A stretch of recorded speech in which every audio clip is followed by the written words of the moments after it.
ओम श्री कृष्णाय परमात्मने नमः। सुखमात्यन्तिकं यत्तद् बुद्धिग्राह्यमतीन्द्रियं वेत्ति यत्र न चैवायं स्थितश्चलति तत्त्वतः।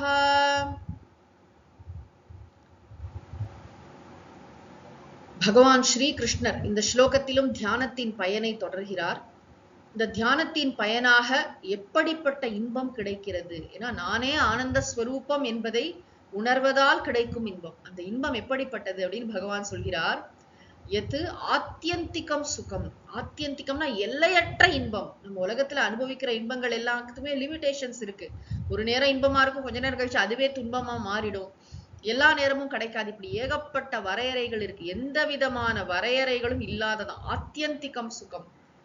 அதுக்கப்புறம் இன்னொன்னு என்னன்னா, ரொம்ப உயர்ந்த சுகம். ஏன்னா அதீந்திரியம், பொறிகளுக்கு புலப்படாதது.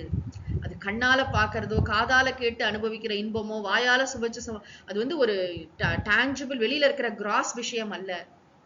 அப்படின்னா இல்லவே இல்லையா? நமக்கு தெரிஞ்ச இன்பம் எல்லாம் புலன் இன்பங்கள் தானே. அப்ப என்ன சொல்றீங்க? பொறிகளுக்கு புலப்படாத இன்பம்னா என்ன அப்படின்னா, புத்தி கிராஹ்யம், புத்தியினால் கிரகிக்கப்படுவது. எப்படிப்பட்ட புத்தினா, குரு சாஸ்திரங்களால் பண்படுத்தப்பட்ட நீண்ட கால அந்த சாஸ்திரங்கள்லாம் கேட்ட புத்தியினால் அந்த பண்படுத்த புத்திக்கு புலப்படுமா, கிராஹ்யம். அதனால் அது கிரகிக்கப்படக்கூடிய யத்து ஆத்தியந்திகம் சுகம், அதீந்திரியம் சுகம், புத்தி கிராஹ்யம் சுகம் தத்து வேத்தி. அதை இவன் அறிகிறான். அவனுக்கு அந்த சுகம் புலப்படுகிறது. தன்னை உணர்ந்ததால் மேலான ஒரு இன்பத்தை இந்த தியான யோகி அனுபவிக்கிறான்.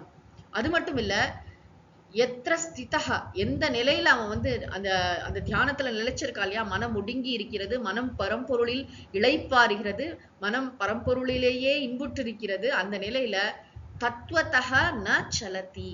தத்துவத்தகனா தன்னுடைய ஸ்வரூபத்திலிருந்து அவன் நழுவுவதில்லை.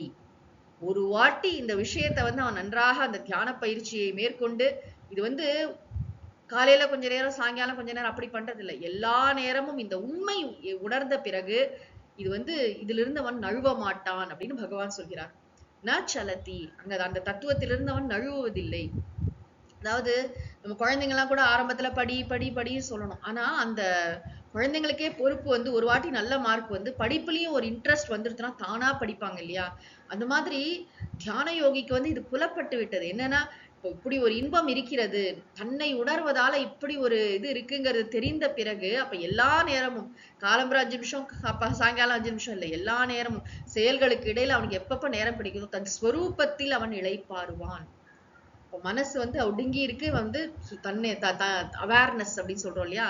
எல்லா நேரமும் அசைந்து கொண்டே, யோசித்து கொண்டே, திங்கிங் பேட்டர்ன்ல இருக்கிறது மனசு, சித்தம்.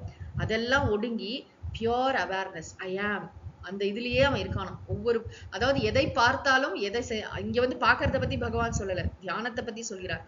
இந்த நிதித்தியாசனம் என்ற தியான பயிற்சியை நம்ம எவ்வளவு சீரியஸா மேற்கொள்கிறோமோ அவ்வளவு நன்றாக நமக்கு இந்த ஆத்ம ஞானம் பயனை கொடுக்கும். ஏன்னா சிரவணம் மட்டுமே போதாது. குரு வந்து நமக்கு நன்றாக சொல்லி கொடுக்கிறார், நீ மெய்ப்பொருள்னு சொல்கிறார், நமக்கு விஷயம் புரிகிறது, யாருக்கும் புரியாம இல்லை. ஆனாலும் நம்ம ரொம்ப நாளா, ரொம்ப ஜென்மங்களா, பல பிறவிகளா நம்மள வந்து உடம்பாகவும் மனசாகவும் இந்த இண்டிவிஜுவலா நினைச்சு பழகிட்டோம் இல்லையா? அவ்வளவு டக்குன்னு அந்த விபரீத பாவனை நீங்குவதில்லை. விபரீத பாவனைனா நம்மள மாத்தி புரிஞ்சிட்டு இருக்கோம், தப்பா புரிஞ்சிட்டு இருக்கோம்னு சொன்னப்புறமும் மாத்திக்க முடியல. பழக்க தோஷம்.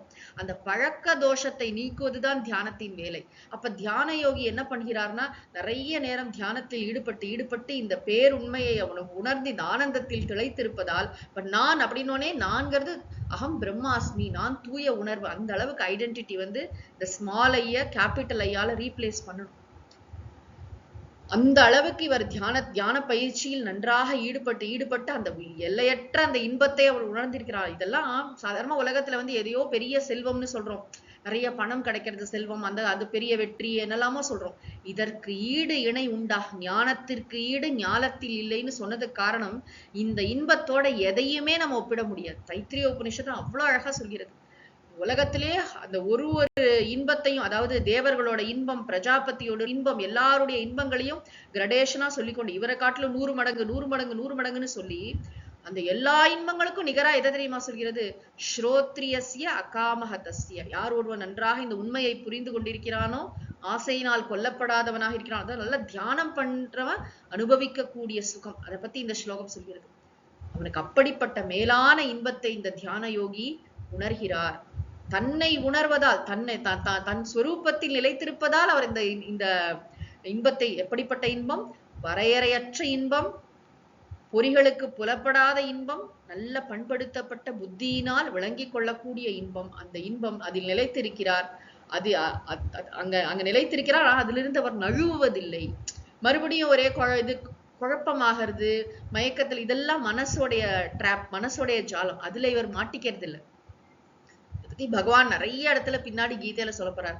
இந்த ஸ்வரூபம், நான் தூய உணர்வாகிய நம்ம இந்த மனசுகிட்டே இருந்து எப்படி பிரிச்சு பார்க்கணும் அப்படிங்கிற விஷயம் தான். இப்ப பாரு, இந்த மனசோட நம்மளை ஐடென்டிஃபை பண்ணிக்கலாம். நான் இன்னும் மறுபடியும் நான் நல்லாதான் இருந்தேன், திரும்பி இப்படி இந்த ஏற்ற தாழ்வுகள் இதெல்லாம் மனதை சேர்ந்தது. மனதை நாம் நன்றாக நம்மால் அமைதிப்படுத்த முடியும். எப்படின்னா, இந்த விஷயத்தை புரிய வச்சா மனசு ஆட்டோமேட்டிக்கா அடங்கி போகும். இந்த அவேர்னஸ், இந்த பியோர் அவேர்னஸ், நான் மட்டும் ஐ ஆம், அவ்வளவுதான்.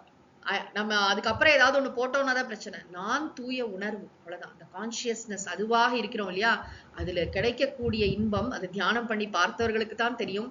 நாம் எல்லாரும் தியானம் பண்ண வேண்டும் என்ற ஒரு பெரிய ஒரு நம்பிக்கையில் தான் பகவான் ஸ்ரீ கிருஷ்ணர் நமக்கு இதை உபதேசித்திருக்கிறார். ஓம் சாந்தி சாந்தி சாந்தி. ஹரி ஓம் தத் சத். சர்வம் ஸ்ரீ கிருஷ்ணார்ப்பணமஸ்து.